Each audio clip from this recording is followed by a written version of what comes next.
Oke, jadi Dr. Stone Season 3 episode 1 ini akan melanjutkan cerita setelah Dr. Stone spesial Ryusui. Dan kemarin kerajaan sains sudah berhasil membuat balon udara dan Senku berencana untuk membuat peta Jepang yang baru.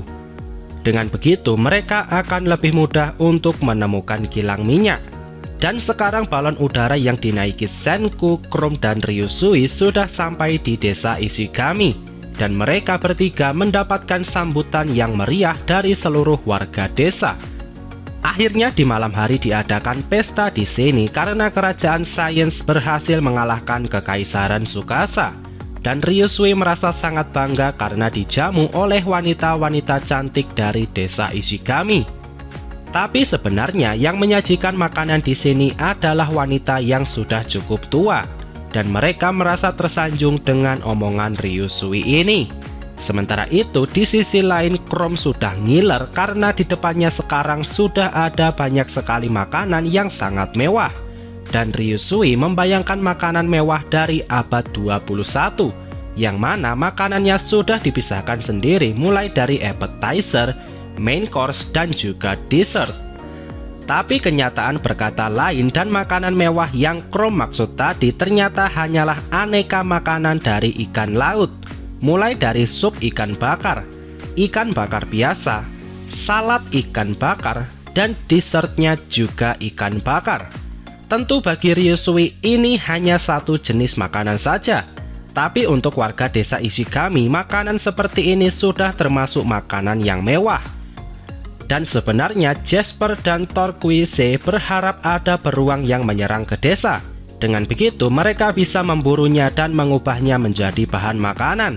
Tapi apa mau dikata, mereka hanya mendapatkan ikan laut dan sepertinya mereka akan makan ikan laut dalam beberapa minggu ke depan. Mendengar ini membuat Ryusui menjadi tidak bersemangat. Apalagi setelah Senku berkata mereka akan tinggal di desa ini sekitar 1-2 tahun sampai minyak berhasil didapatkan. Tentu Ryusui tidak mau hanya makan ikan selama itu. Dan Ryusui mengajak Senku untuk mencari bahan makanan dengan bantuan balon udara. Dan setelah beberapa perbaikan mereka mulai menaiki balon udara lagi. Kali ini personilnya ada Senku, Ryusui, dan juga Kohaku. Dan Kohaku yang bersemangat malah bergelantungan di bawah balon udara ini. Dan Kohaku merasa sangat bersemangat karena dia akhirnya bisa terbang di angkasa. Tapi Senku segera menghentikan kesenangan Kohaku ini dan meminta Kohaku untuk kembali bekerja. Dan ternyata Chrome dan Ukyo juga ikut melakukan pencarian tapi lewat jalur darat. Dan mereka berkomunikasi dengan telepon. Terlihat juga Senku dan Ukyo menggunakan sebuah alat yang menyerupai teleskop. Dan setelah terbang beberapa saat, Kohaku melihat ada hutan yang menarik. Dan kayu dari hutan itu bisa mereka gunakan untuk bahan bangunan. Dan setelah terbang lebih jauh, Ryusui melihat ada sesuatu yang bergerak di dekat bukit. Dan Ryusui curiga itu adalah hewan liar.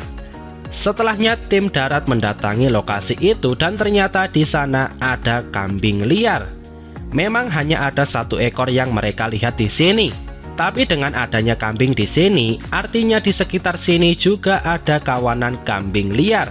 Dengan begitu mereka bisa mengamankan kambing-kambing ini untuk banyak keperluan. Dan Ukyo memanah kambing yang tersesat tadi. Dan Ukyo berjanji akan memakan kambing ini dan tidak akan ada yang terbuang sia-sia. Setelahnya tim udara turun di tempat Chrome dan Ukyo. Dan Senku langsung menggambar peta baru yang berisikan informasi apa saja yang mereka sudah dapatkan. Yang terbaru adalah hutan cadar Jepang dan juga kawanan kambing. Setelahnya mereka semua kembali dengan membawa kambing tadi. Dan sesampainya di desa, mereka langsung mengolah kambing ini dengan cara dibakar. Dan orang-orang di desa merasa kagum dengan peta baru buatan Senku ini. Dan ada wanita tua yang sampai menangis karena sudah ada sumber makanan yang baru. Dan mungkin tidak akan ada lagi orang yang meninggal karena kelaparan. Orang-orang mulai menenangkan wanita ini. Dan kejadian ini membuat Senku dan Ryusui menyadari sesuatu. Setelahnya Senku, Ryusui, dan Kohaku naik lagi ke balon udara. Tapi mereka tidak melakukan perjalanan dan sebenarnya Ryusui ingin menanyakan sesuatu. Ryusui bertanya alasan kenapa orang-orang di desa ini tidak bertambah dengan cepat, apa karena kekurangan makanan. Dan Kohaku mengiyakan hal tersebut. Kohaku berkata sebelum dia lahir katanya ada lebih banyak orang yang hidup di desa ini. Tapi setelah bencana kelaparan, banyak orang yang meninggal dan jumlah orang di desa ini juga semakin sedikit. Senku berkata bertahan hidup dengan cara berburu juga ada batasnya. Dan desa ini sudah melewati batas itu. Dan jika mereka ingin terus berkembang, maka mereka membutuhkan yang namanya pertanian. Ryusui melanjutkan kalau tujuan hidup manusia itu adalah untuk tumbuh dan juga berkembang biak. Bukan hanya manusia, tapi tumbuhan dan hewan juga seperti itu. Dan Ryusui tidak ingin melihat lagi wanita di desa ini yang menangis karena kekurangan makanan. Dan Ryusui mengajak Senku untuk menemukan bibit tumbuhan dari angkasa dan sekarang adalah saatnya untuk memulai revolusi pertanian. Dan Kohaku merasa senang dengan niat baik mereka berdua. Tapi di balik itu Senku punya rencana untuk membuka pasar makanan nantinya. Dengan begitu mereka akan mendapatkan uang tambahan. Dan dengan lebih banyak uang yang Senku dapatkan, itu artinya Ryusui juga akan semakin kaya. Dan setelahnya Ryusui mulai memasukkan bahan bakar di tungku balon udara itu. Dan secepatnya mereka akan mulai terbang lagi. Dan tim darat juga sudah siap untuk berangkat. Dan setelah terbang beberapa saat, tim udara mengabarkan ke tim darat kalau ada sesuatu yang tumbuh di dekat garis pantai. Kemudian tim darat mendatangi lokasi itu. Sementara itu di balon udara, Senku mengingatkan lagi kalau tujuan mereka adalah berlayar ke sisi lain bumi. Dan mereka memang membutuhkan asupan makanan yang bisa bertahan lama. Dan tiba-tiba Kohaku melihat ada rumput buntut rubah yang berwarna keemasan di sekitar pantai. Dan ini adalah kabar baik karena tumbuhan itu adalah gandum. Yang artinya sekarang mereka bisa mulai membuat roti. Dan asupan makanan mereka akan tumbuh dan dikembangkan oleh mereka sendiri. Dan ini adalah titik pertama untuk revolusi pertanian. Setelahnya mereka memanen tumbuhan gandum ini. Dan mereka membawanya kembali ke desa dengan cara berjalan kaki. Dan seperti biasa Kohaku bisa membawa banyak bahan sekaligus. Setelahnya Senku membuat alat untuk memisahkan biji gandum ini dari batangnya. Ryusui sudah sangat bersemangat dan membayangkan kebangkitan roti mewah dari abad 21. Mulai dari brioche, sfogliatella, dan pain cioccolato. Tapi Senku memprotesnya karena prioritas mereka adalah membuat roti kering yang tahan lama. Tapi keserakahan Ryusui tidak bisa dibendung dan Ryusui menginginkan segalanya.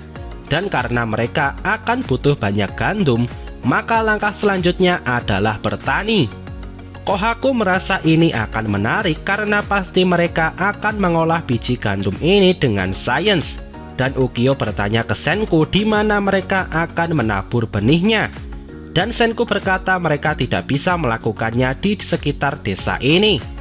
Menurut perkiraan Senku, Gunung Fuji akan menjadi masalah nantinya. Dan juga drainase yang kurang bagus di sini. Dan jika mau membuat ladang, lokasi terbaiknya adalah di daratan Kanto. Dan tempat itu tidak terlalu jauh dari Kekaisaran Tsukasa. Dan Senku ingin menyerahkan urusan pertanian ini kepada Taiju dan orang-orang di sana. Kemudian Kohaku pergi ke tempat Taiju sambil membawa benih gandum. Sementara itu di Kekaisaran Tsukasa, semua orang masih sibuk mengumpulkan patung manusia yang tersebar di mana-mana. Tapi mereka tidak bisa membangkitkan patung-patung ini sekaligus karena akan menimbulkan kekurangan makanan. Tapi menurut Yuzuriha, mereka tidak bisa menunggu terlalu lama karena beberapa patungan dari patung ini mulai lapuk dan berpotensi tidak bisa disatukan lagi. Taiju mulai berpikir untuk mengumpulkan bahan makanan yang banyak. Tapi Taiju sendiri merasa hal itu akan tetap mustahil. Dan tiba-tiba Kohaku sampai di sana dengan membawa jawaban atas masalah mereka tadi. Setelah Kohaku menjelaskan rencananya, semua orang di sini mulai membuka lahan untuk dijadikan ladang gandum. Dan Taiju dengan power unlimitednya menjadi yang terdepan dalam penggalian tanahnya. Tapi lama-lama pekerja yang lain seperti Magma dan Yo mulai kelelahan karena matahari yang bersinar sangat cerah hari itu. Dan Gen yang masih mencangkul juga mengawasi apa yang dibicarakan mereka berdua yang sedang istirahat duluan. Dan tiba-tiba Yuzuriha memberikan topi petani kepada Gen. Yuzuriha merasa topi ini akan cocok dengan cuaca saat ini. Tetapi Gen terpikirkan sesuatu yang jauh lebih besar daripada sekedar topi petani. Gen kemudian berteriak dan Gen bertanya ke Yuzuriha apa ini adalah mahkota dari pemimpin makanan. Tapi Yuzuriha malah bingung karena tadi dia tidak berkata seperti itu. Dan Gen melanjutkan kalau Senku si Raja Sains dan juga Ryusui si Raja Pelayaran sedang tidak ada di sini. Jadi siapa yang akan memimpin mereka di sini? Gen berkata Raja dari Makanan akan yang menjadi pemimpin di sini. Dan dia akan dipilih dari siapa yang bisa membuat ladang terhebat. Dan berkat perkataan Gen barusan, akhirnya banyak orang mulai bersemangat lagi. Dan orang-orang yang sudah istirahat duluan juga mulai bekerja lagi. Sebut saja Magma dan juga Yo. Pada akhirnya semuanya berjalan sesuai dengan keinginannya Gen. Tapi dari sini muncul kembali rivalitas antara Magma melawan Yo. Dan waktu sudah berlalu cukup lama dan sekarang sudah malam. Nikki memarahi Taiju karena tetap bekerja sampai semalam ini. Tapi Taiju berkata tidak apa-apa dan terlihat wajah Taiju yang juga senang melakukannya. Dan Gen juga setuju kalau Taiju ini benar-benar yang terkuat sebagai seorang petani. Kemudian Taiju bercerita kalau orang tuanya sudah meninggal saat Taiju masih kecil. Dan Taiju rela melakukan apapun untuk menghidupkan mereka kembali. Tapi hal itu sudah mustahil. Itulah alasan kuat kenapa Taiju bertekad ingin membangkitkan semua orang yang sudah menjadi batu. Dan setelah mereka membuat banyak makanan, seluruh manusia akan bisa dibangkitkan. Dan membangun ladang ini adalah titik awal untuk semua impian itu. Yuzuriha, Nikki, dan juga Gen merasa tersentuh melihat tekadnya Taiju ini. Dan akhirnya beberapa minggu sudah berlalu dan gandum yang Taiju tanam sudah mulai tumbuh dengan subur. Tapi ladang yang Magma dan Yo kerjakan tidak mengalami kemajuan yang signifikan. Bisa dibilang hanya 1 dan 2 gandum saja yang bisa tumbuh. Padahal mereka mendapatkan benih yang sama. Magma dan Yo mulai bertanya-tanya apa yang terjadi dengan ladang mereka berdua. Dan Taiju mulai mendekati mereka berdua sambil membawa sesuatu. Dan ternyata itu adalah kerang tanah yang sudah ditumbuk dengan halus. Dan Taiju sudah menyebarkan pupuk ini di seluruh ladang yang dia kerjakan. Ditambah lagi dengan perasan jeruk nipis yang akan mengirimkan ion hidrogen ke udara. Dengan begitu kesuburan tanah akan menjadi meningkat. Setelahnya Taiju mengabarkan perkembangan ladang di sini kepada Senku. Dan Senku meminta untuk melakukan uji kesuburan tanah. Caranya ambil tanaman Morning Glory, cuci tanaman itu dan lalu ditumbuk. Kemudian rendam kertas dengan itu. Dan hasilnya mereka akan mendapatkan kertas lakmus. Kertas lakmus sendiri bisa digunakan untuk menguji kadar keasaman suatu bahan. Setelahnya Taiju menempelkan kertas ini di ladangnya Magma dan Yo. Hasilnya kertas ini berubah menjadi warna merah. Sementara di ladangnya Taiju, kertas ini berubah menjadi warna ungu. Dan Senku berkata ini adalah kemenangannya Taiju. Kertas lakmus yang berubah warna menjadi merah itu artinya tanah di sana masih asam. dan mereka tidak bisa menumbuhkan gandum di tanah yang seperti itu. Dan semua jeruk nipis yang Taiju sebarkan sebelumnya sudah berhasil menetralkan tanahnya. Dan dengan ditambah pupuk kerang, tanah ini berubah menjadi lebih subur. Setelahnya Magma dan Yo mengikuti apa yang dilakukan Taiju. Dan setelah beberapa minggu, gandum yang Magma dan Yo kerjakan juga bisa tumbuh dengan subur. Dan mereka berdua merasa bangga sekaligus terharu. Dari semua rangkaian kejadian ini, akhirnya semua orang di sini sepakat untuk memilih Taiju menjadi ketua pertanian. Dan saat ini mereka juga sudah memiliki ladang gandum yang luas. Waktu berlalu lagi dan beberapa gandum sudah siap dipanen. Kemudian hasilnya dikirimkan ke desa Ishigami untuk coba diolah oleh Senku. Saat ini Ryusui sudah membayangkan kebangkitan roti mewah dari abad 21. Tapi Senku meminta Ryusui untuk tidak berekspektasi terlalu tinggi karena Senku bukanlah koki profesional. Tapi bagi Ryusui kualitas adalah yang utama. Dan jika mereka membawa makanan yang buruk untuk mengelilingi dunia, itu sama saja dengan jurang kematian. Dan sekarang roti buatan Senku sudah matang. Banyak orang yang mencobanya dan menurut orang-orang dari desa Ishigami, ini adalah makanan yang sangat enak. Tapi bagi manusia dari abad 21, roti buatan Senku ini rasanya sangat buruk dan Senku dan Ryusui langsung tergeletak setelah memakannya. Dan baik Senku maupun Ryusui setuju kalau roti seperti ini akan membuat orang pingsan. Dan jika mereka akan melakukan perjalanan mengelilingi dunia, mereka berdua setuju untuk membangkitkan koki profesional. Siapakah orang yang akan mereka bangkitkan? Apakah dia akan bisa menjadi rekan yang baik?